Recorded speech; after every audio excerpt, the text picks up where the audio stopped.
Hey everybody, the Reeswirl here, and welcome back to more of Phoenix Wright Ace Attorney Justice for All. No, I recorded this like 2 hours ago. Well, actually no, more like 3.5 hours ago. But I really want to finish the game, so that's what I'm going to do.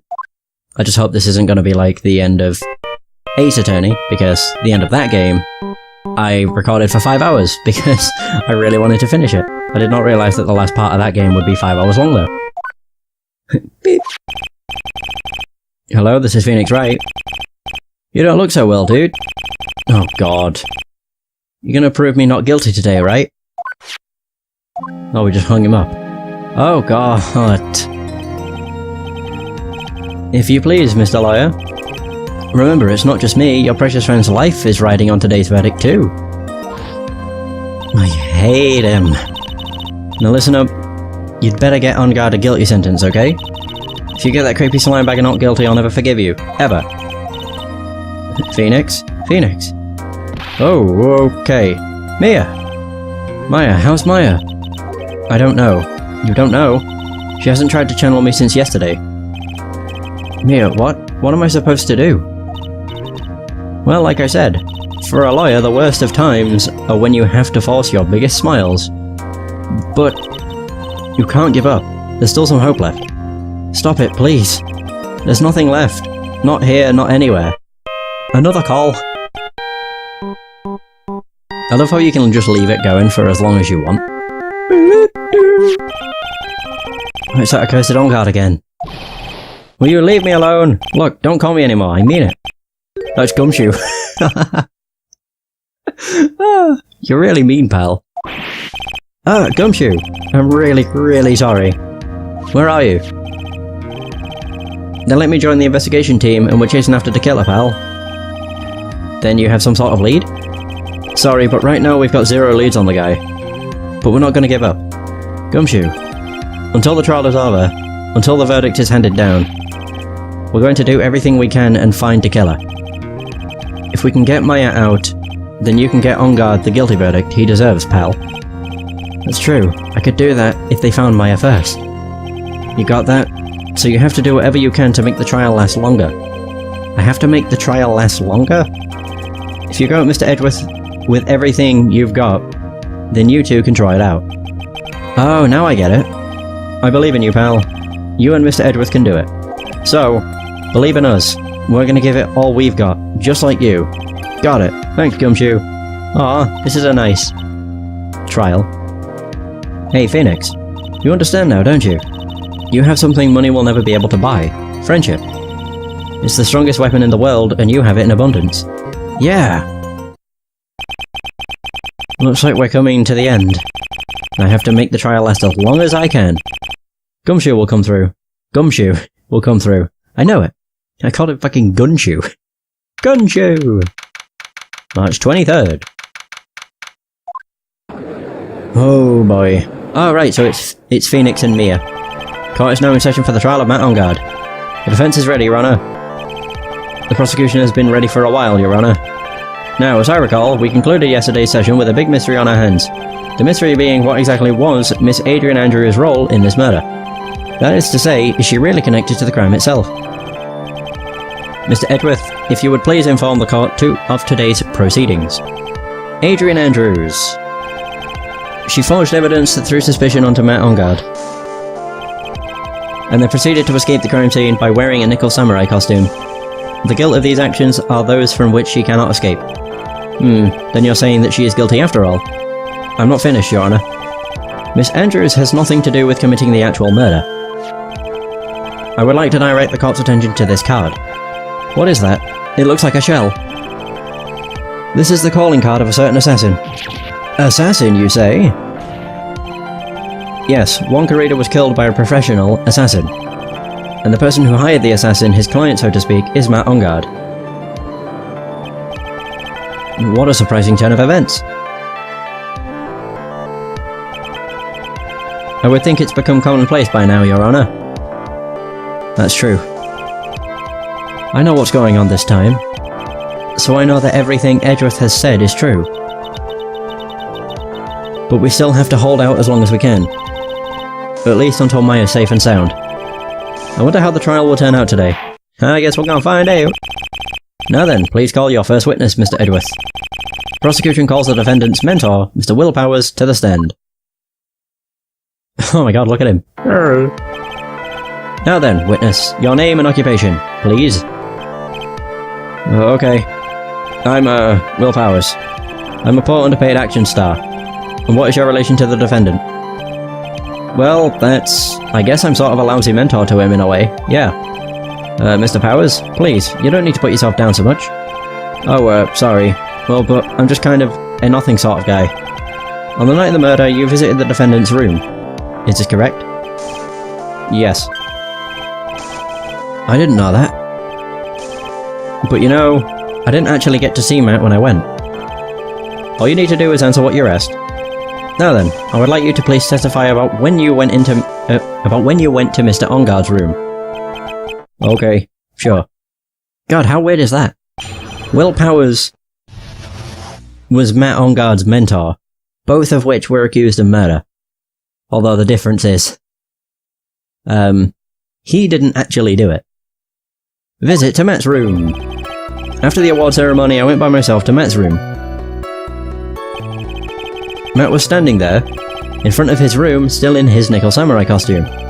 He was talking with someone. At first, I thought it was the bellboy. I watched the two of them for a while, but then I gave up and went back.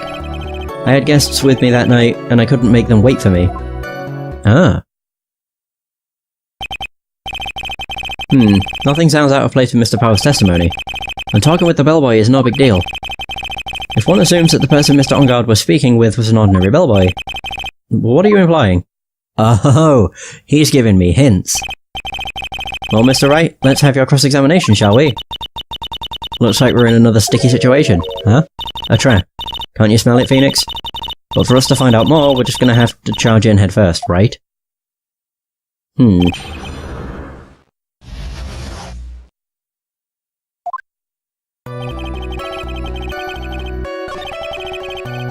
Right. Was talking with someone. At first? What do you mean by that? Well, he was in a bellboyish uniform and he had a bottle of juice on a tray. Sounds like an ordinary bellboy to me. Yeah, but I didn't think he was a normal bellboy. And why was that? Why did I think that, Mr. Wright? How am I supposed to know? Sorry, but I can't remember right now. Sorry. I guess we're gonna have to wait patiently on this one. Okay. Watched the two of them for a while, but then I gave up and went back. You saw the two of them? The bellboy and the defendant, together, correct? Yeah, the bellboy just wanted to say congrats. Now, while you were watching the two of them, did you notice anything strange? You know, I did feel something weird. I think it was because Matt, well, he gave the bellboy a tip. A tip? But that's a perfectly normal thing to do. So, how long did you watch the two of them? Not more than a minute or two, I think. Right, so now we know that he gave him a tip. Right, so if I press on this, will he elaborate now? First, what do you mean by that? I didn't think it was a normal bellboy. And why was that? Oh, okay, so that's not worked. Oh wait, no. How am I supposed to know? Hey, wait a second. Actually, Mr. Powers, only a few minutes ago you stated... You know, I did feel something weird. I think it was because Matt, well, he gave the bellboy a tip. There we go. Okay, cool. I thought I'd just completely, not done it. Could it be that you felt something strange about the tip-giving incident itself? Dun dun dun! Ah, yeah, that's it. You really know your job. Mr. Edworth? Yes, Your Honor? This bellboy, he wasn't an ordinary one, was he? Crap. Perhaps we should let the witness tell us. Very well. Mr. Powers, please amend your testimony. You mean about the bellboy, right? Matt gave the bellboy a tip. So he gave the bellboy a tip. What's so strange about that? Oh, well, you see, Matt's not a poor penny pincher like me. I was trying to figure out how much it was because the tip really shocked me. How much it was. But that's when something even more surprising happened. The bellboy was putting the tip he got in his pocket. And that's when I got my first good look at the guy's face. I was really shocked. I'm afraid I don't follow at all. Sounds like Mr. Powers was surprised twice by this event. I wonder which of his shocking moments I should ask about. The bellboy's face or his tip? Nah, the tip. The defendant is a huge star. He can afford to give generous tips, wouldn't you agree? Sure. But giving him that much was maybe a little too much, I think. A little too much? Would you please clarify for the court? About how much would you say the defendant gave to the bellboy? Honestly, I don't know. I can't even begin to guess. And why is that? Because he gave the bellboy a really, really fat roll of cash. A roll of cash. Oh god. Ah well, how interesting. That certainly was a very generous tip, wasn't it? A very fat roll of cash. That can hardly be called a tip, Your Honour. The judge is beginning to look awfully suspicious of us. Wait and see. There's nothing I can really object to here. I mean, who can argue that a fat roll of money isn't really odd? Hi, colourful room. How's it going? So supposing that roll of cash was not a tip. Then what was it? Payment, Your Honour. Payment? Okay, my Xbox is turned on. That's a bit weird. Isn't it obvious? For the murder of Mr. Wonka Reader. Then the bellboy the witness saw... Yes, he was the assassin. Oh. Hold your horses now. Mr. Edgeworth, you don't have any proof of this, do you? Have I ever been unprepared to support my claims, Your Honour? I have here the card Shelley the Killer left at the scene of the crime. Shelley the Killer? He is the person the police's special investigations team has been chasing for ages. I am certain that the person the witness saw was this very assassin, Shelley the Killer. Cheers for the host, dude. I appreciate it. Really? What's wrong, Mr. Powers? Nothing. Something just clicked in my head and I think I just figured something out. Oh? Actually, I saw that bellboy again later on that night. What? Huh? Mr. Powers, please testify. Tell us what you saw. Yes, sir. Right away. The second time. Perfect. This time I was in that hallway because I had to go to the bathroom. And that's when that bellboy I saw earlier came out of the room. Of course, when I say room, I mean Wonka Reader's room. Now that I think about it, that bellboy did seem kinda out of place. Yeah, so he had to be the assassin. I'm sure of it. I mean... Thank you very much. That is all we need for now. Huh? For now. But I'm not done. There's still more. Let's first establish that the bellboy was truly Mr. the Killer. Then we shall see. So the bellboy came out of the victim's room. And if that bellboy really was the assassin, then I think the answer is fairly obvious. That would be correct, Your Honour. Well, Mr. Wright, I believe it's your turn. To entertain and make us laugh. This is no laughing matter. Interesting. So I think the reason he interrupted his testimony is purely to drag out the trial. So the second time.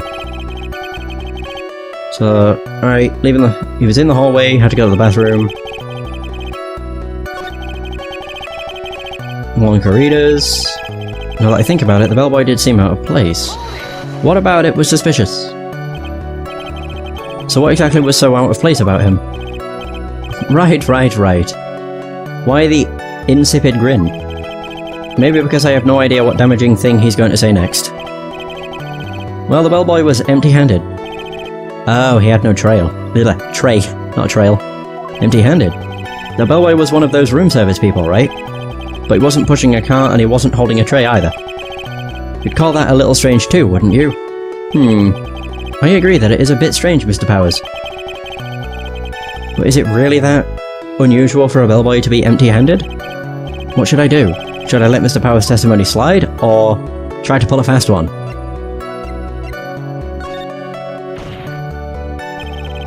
There is nothing strange or unusual about an empty-handed bellboy. But there really, really is. There really, really isn't. If you two are done being school children, bellboys are for room service. There is no reason for them to be empty-handed, ever. Your Honour, I ask that the witness's previous statement be supplanted with this new one. Edgeworth! Are you going to do whatever you can to make the bellboy look suspicious? I see, very well. This court recognises and grants the prosecution's request. Mr. Powers, if you could amend your testimony, please. Yes, sir.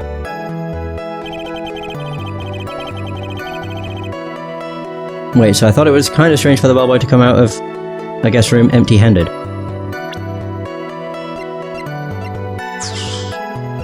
I mean, I could present that. We know it was Adrian Andrews, though.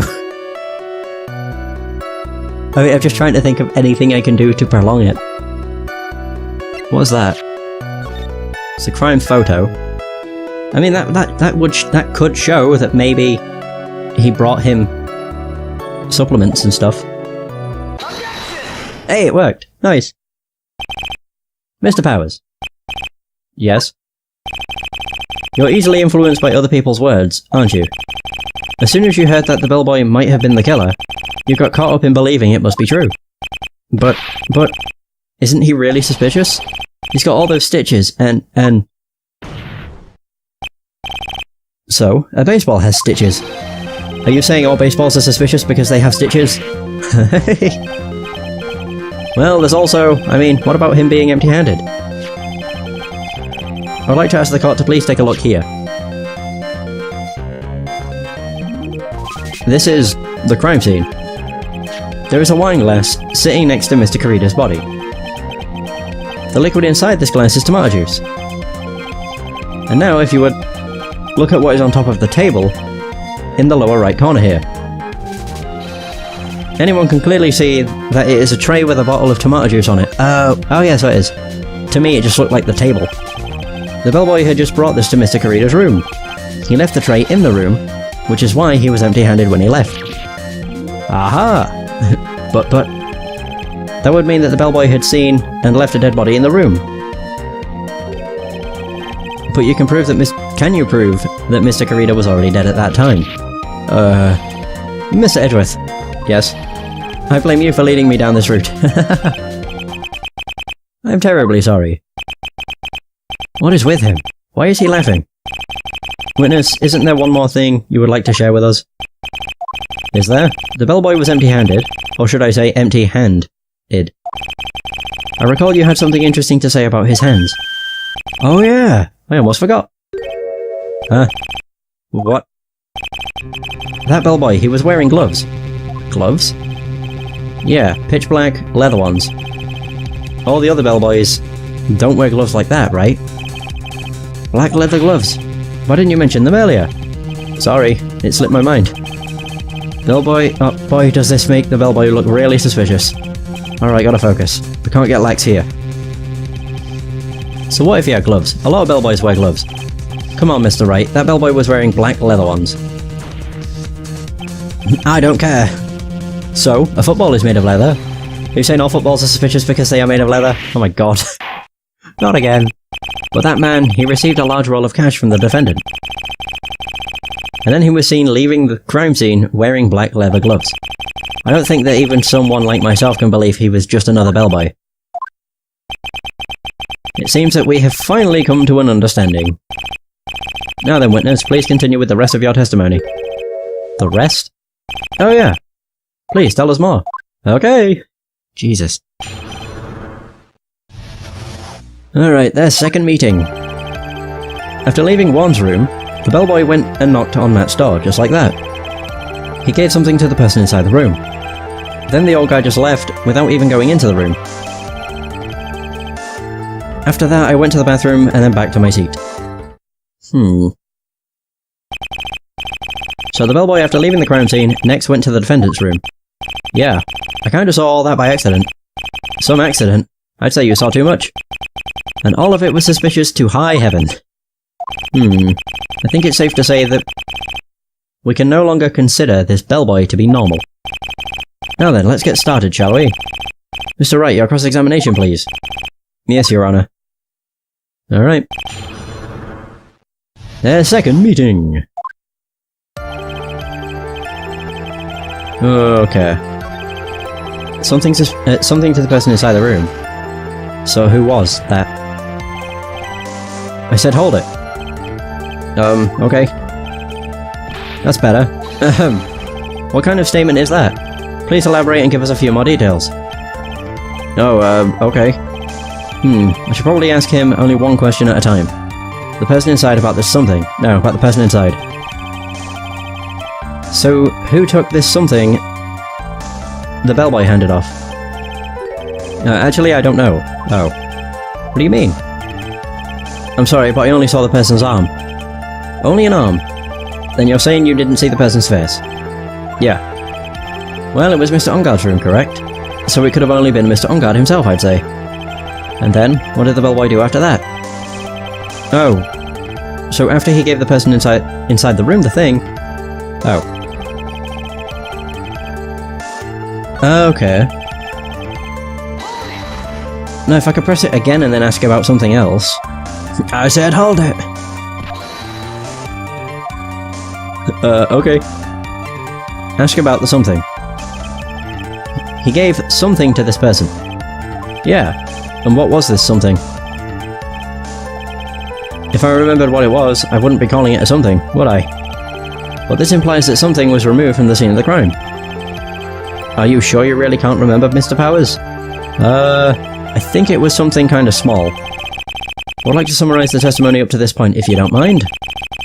When the bellboy left the crime scene, he immediately went to the defendant's room. There, he handed a small item of some sort to the person inside. As for the person who received the item, all you could see was the person's arm.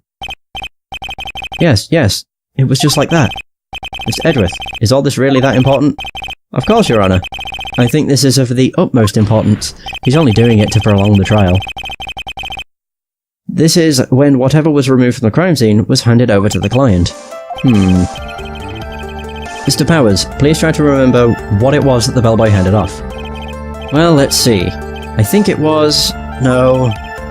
If you remember, please add it to your testimony. Yes, sir. Oh my gosh.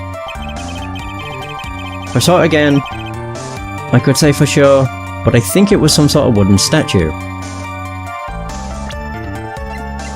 Only thing I can think of... I honestly thought it was that. Would it be this? A wooden bear? Ah! So it must be this. Triple dots! What was the point of that pregnant pause? Where did that objection come from? Well, speak up. It was me, Your Honour. What is it, Phoenix? I have a feeling that something bad is going to happen once I show this. Mr. Wright, if you have something to say, please spit it out. Yes, Your Honour. Okay, Phoenix. Deep breath. Mr. Powers, the something you saw... Was it this item?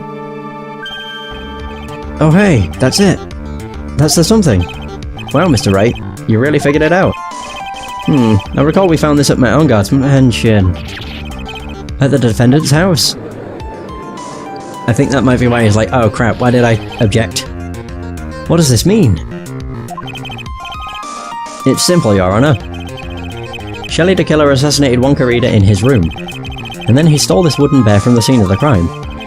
Then the bear being found at Mr. Ongard's mansion would mean... It goes without saying, Your Honour. Mr. Matt Ongard is the killer's client. Oh dear. It's bad. Order, order, order. I said order. Mr. Wright, this is the most unfortunate turn of events for you. Yeah. Sorry, Mia. No, it's alright. Your judgment was sound. Actually, I figured the bear would come up. If not now, then it would have later on. Even if you hadn't shown it in the court, or to the court... Oh, pardon me. I'm sure your friend Edgeworth would have. True. I almost forgot that he knew about it too. I think it is clear that there is no need for us to continue this trial. I can't let this happen. I have to do something. There has to be something we've overlooked. Your Honour, a minute, please. Yes, Mr. Wright? There are still a few points left that we have not fully explored. What are you trying to pull? Oh god. Oh. Well, we can't have that. Alright, Mr. Wright, what questionable point would you like to explore further? The person who received the bear.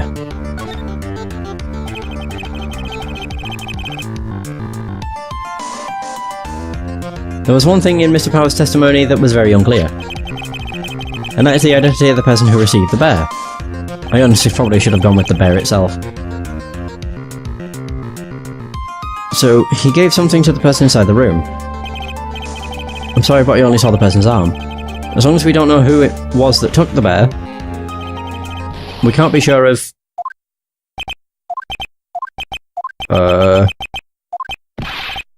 What is it, Mr. Powers?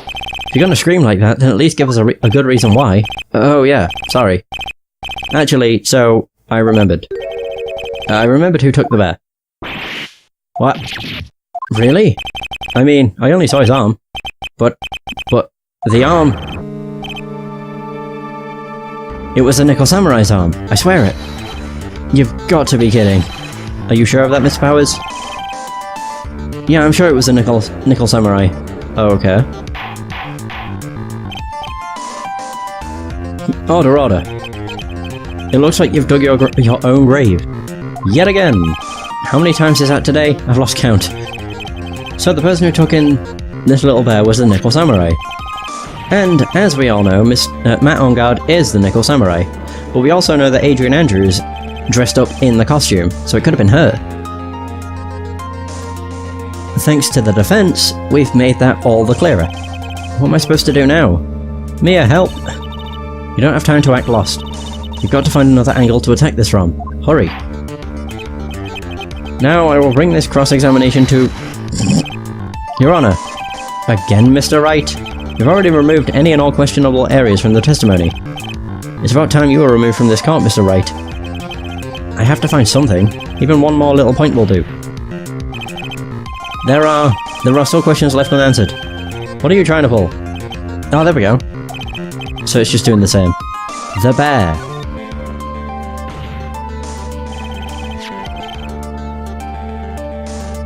I think it's fairly obvious that the bear itself is very questionable. The bear, Mr. Wright? This was found at Mr. Onguard's mansion. However, Mr. Onguard was arrested at the hotel that night, which means that since the murder occurred, he has not had a chance to go home. Oh! I think Your Honor has already figured out what I'm trying to say. It's not possible that it was Mr. Onguard who took this bear to his mansion. Why? That's very true. We didn't consider that point, Mr. Wright. There was no way time-wise for the defendant to have taken this bear home. Phew! Disaster averted, it looks. Never mind. Screw you, Edgeworth. You haven't got the best of me yet, Mr. Wright. Hmm? I remember it clear as day. I remember what you muttered to yourself at Onguard's mansion. We have this area completely surrounded. There is no way for him to escape. I can't believe it. That butler. All this time, he was the killer. Ah, bollocks. The killer and Onguard were working together, so to speak. And the killer was hiding at Onguard's mansion as his butler. What a bold move. The bear figurine was brought back to Onguard mansion by the killer himself. God damn it. When it looked like he was about to be arrested, Onguard had him do so. I assume because it would have been bad had the police found it during their investigation.